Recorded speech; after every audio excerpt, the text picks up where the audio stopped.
اس کے علاوہ کیا شرائط ہونی چاہیے کہ وہ جانور جو ہے وہ بیمار نہ ہو یا کوئی اس سے ظاہری نقص نہ ہو، یہ اس کے متعلق جو ہے وہ کیا شرعی حکم ہے؟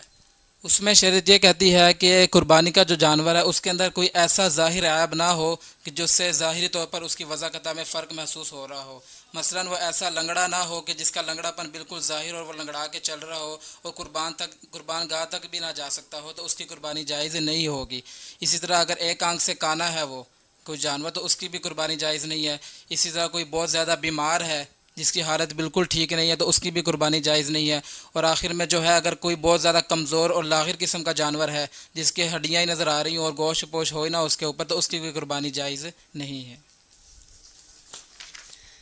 نیکسٹ کوشچن ہے، قربانی کتنے دنوں تک کی جا سکتی ہے؟ کیا عید کے پہلے دن ہی کرنا واجب ہے، لازمی ہے، یا اس کے علاوہ اگلے دن یا اس سے نیکسٹ ڈے بھی کی جا سکتی ہے؟ جی اس کے متعلق قرآن میں بھی ہے کہ ایام معلومات کہ جو قربانی کے جو دن ہیں اس کے 3 دن مقرر فرمائے گئے ہیں. ایک 10 ذی الحجہ، 11 ذی الحجہ اور 12 ذی الحجہ کی غروب آفتاب تک. ان 3 دن کے اندر آپ قربانی کر سکتے ہیں، لیکن ان میں سے پہلے دن یعنی 10 ذی الحجہ جو ہے اس کے اندر قربانی کرنا افضل ہے. نیکسٹ کوشچن ہے، قربانی کی کھال کا بہترین مصرف کون ہے؟ کیا اس کو بیچ کر پیسے ذاتی استعمال میں لائے جا سکتے ہیں؟ جی قربانی کے کھال کا جو مسئلہ ہے اس کے یہی ہے کہ وہ کسی غریب کو دی جائے، کسی مسکین کو دی جائے. ہاں اگر کوئی بندہ خود استعمال کرنا چاہتا ہے تو وہ اس کھال سے کوئی مشکیزہ بنا کر، کوئی جائے نماز بنا کر، اپنے گھر میں کوئی بھی چیز بنا کر استعمال کر سکتا ہے، لیکن صرف وہ کھال ہی استعمال کر سکتا ہے. لیکن اگر وہ اس کو بیچ دیتا ہے اور اس سے قیمت وصول کر لیتا ہے اس کی، تو اس قیمت کا استعمال خود جو ہے وہ جائز نہیں ہے، بلکہ اس کی جو قیمت ہوگی وہ کسی غریب کو دینا اور صدقہ کرنا لازمی ہے.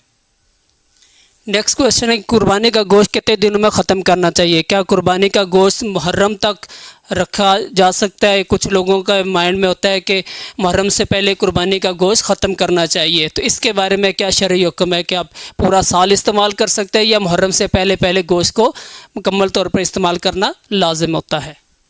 جی یہ جو لوگوں میں مشہور ہو چکا ہے کہ جی قربانی کا گوشت ہے محرم الحرام سے پہلے ہی ختم کر دینا چاہیے، کھا لینا چاہیے یا تقسیم کر دینا چاہیے، ایسا شریعت میں اس کی کوئی اصل نہیں ہے.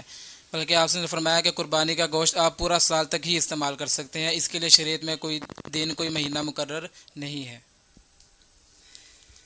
نیکسٹ کوشچن ہے، کیا قربانی کا جانور قربانی کرنے والے شخص کو خود ذبح کرنا لازم ہوتا ہے یا وہ کوئی اور کسی شخص سے بھی ذبح کروا سکتا ہے؟ جی اس کے متعلق مسئلہ یہ ہے کہ اگر وہ خود ذبح کرنا جانتا ہو اور اس کو طریقہ معلوم ہو تو مستحب اور افضل یہی ہے کہ وہ خود ذبح کرے. لیکن اگر اس کو طریقہ نہیں آتا یا کسی اور وجہ سے، بیماری یا عذر کی وجہ سے وہ نہیں کر سکتا تو کسی دوسرے شخص سے بھی کروا سکتے ہیں. لیکن اتنا کر لے کہ جی جب وہ قربانی کر رہے ہیں اور ذبح کر رہے ہیں تو خود وہاں پر موجود ہو جائے تاکہ جو اپنی قربانی جو ہے اس کے سامنے اس کا ذبح ہو جائے. نیکسٹ کوشچن ہے، جانور ذبح کرتے وقت جو دعا پڑھی جاتی ہے اگر وہ دعا نہ آتی ہو تو خود سے کوئی دعا پڑھ سکتے ہیں؟ جی ذبح کرنے کے لیے جو دعا ہے وہ ایک دعا ہے جو آپ سے ہم نے فرمائی ہے، انی وجہت وجہی للذی فطر السماوات والارض حنیفا وما انا من المشرکین ان صلاتی ونسکی ومحیای ومماتی للہ رب العالمین. یہ دعا اگر کسی کو نہیں آتی تو وہ صرف بسم اللہ اللہ اکبر کہہ کر بھی ذبح کر سکتا ہے. اگر یہ بھی نہیں کہہ سکتا، بھول جاتا ہے، تو نیت صرف دل میں ہونا ہی کافی ہے، زبان سے کہنا کوئی فرض اور واجب نہیں ہے. نیکسٹ کوشچن ہے، کچھ لوگ 2 جانور کی قربانی کرتے ہیں، ایک چھوٹا جانور یعنی بکرا اور دوسرا بڑا جانور بیل وغیرہ، اور جو بڑا جانور ہوتا ہے اس کا گوشت جو ہے وہ رشتہ داروں میں یا غریبوں میں تقسیم کر دیتے ہیں، اور جو چھوٹا جانور ہوتا ہے اس کا گوشت صرف اپنے استعمال میں رکھتے ہیں. تو کیا ایسا کرنا جائز ہے کہ آپ دوسروں کو جو گوشت دیں وہ بڑے جانور کا گوشت تقسیم کریں اور اپنے لیے آپ جو وہ بکرا رکھ لیں؟ اس کے متعلق کیا شرعی حکم ہے؟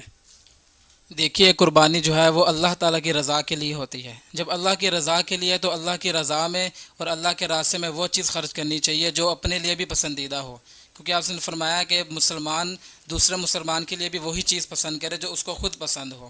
تو اگر خود چھوٹا گوشت کھانا چاہ رہا ہے اپنے گھر والوں کے لیے تو اس کو چاہیے کہ غریبوں کو، رشتہ داروں کو بھی وہی چیز تقسیم کرے. لیکن اگر ایسا نہیں کرتا تو کوئی ضروری نہیں ہے، وہ کر سکتا ہے، جائز ہے، لیکن ناپسندیدہ اور نامناسب ہے. کہ شریعت جو کہتی ہے کہ جو اپنی پسندیدہ چیز ہے وہ ہم اللہ کے راستے میں خرچ کریں. تو اگر اللہ نے طاقت دی ہے تو جو چیز اپنے لیے آپ ذبح کروا رہے ہیں، چھوٹا گوشت بکرا کروائیں، تو غریبوں کے لیے بھی وہی چیز آپ ذبح کروائیں. لاسٹ کویسچن ہے کہ ذی الحج کا چاند نظر آنے کے بعد قربانی کرنے والے شخص کے لیے بال کاٹنے ناخن کاٹنے کا کیا حکم ہے؟ کیا صرف قربانی کرنے والے شخص کے لیے حکم ہے یا اس کے فیملی کے ممبرز ہیں ان کے لیے بھی وہی حکم ہے؟ جی اس کے متعلق جو ہے آپ صلی اللہ علیہ وسلم نے فرمایا ہے کہ جب تم میں سے کسی جو حدیث کا مفہوم ہے کہ جب کوئی ذی الحج کا چاند دیکھ لے اور اس کا قربانی کرنے کا ارادہ ہو تو اسے چاہیے کہ اپنے جو جسم کے جو بال ہیں اسی طرح ناخن ہے اس کو نہ تراشے۔ یہ صرف اس شخص کے لیے جس کا قربانی کا ارادہ ہے اور اس کے اوپر قربانی واجب ہے، اس کے باقی گھر والے اور فیملی کے لیے یہ ضروری نہیں ہے، اور خود اس کے لیے بھی یہ کوئی واجب کا درجہ نہیں رکھتا کہ وہ نہ تراشے، بلکہ ایک مستحب عمل ہے کہ حاجیوں کے ساتھ مشابہت اختیار کرنے کی وجہ سے آپ صلی اللہ علیہ وسلم نے فرمایا کہ چلو حج پہ نہیں جا سکا تو ان کی مشابہت اختیار کرتے ہوئے اپنے بال اور ناخن جب تک وہ قربانی نہیں کرتا وہ اب تک 10 دنوں تک اس کو نہ تراشے۔ جی ناظرین، یہ تھا آج کا انٹرویو جو کہ ہم نے لیا۔ امید ہے کہ آپ کے مائنڈ میں جو مسائل ہوئے ہوں گے وہ ضرور جب وہ حل ہوئے ہوں گے، اور اس ویڈیو کو آپ زیادہ سے زیادہ شیئر کیجیے گا تاکہ یہ ہمارے اور آپ کے لیے صدقہ جاریہ بنے، اور اگر اور بھی کسی مسلمان بھائی کے مائنڈ میں کچھ اس کے متعلق سوالات ہیں تو وہ بھی دور ہو سکیں۔ شکریہ، اللہ حافظ۔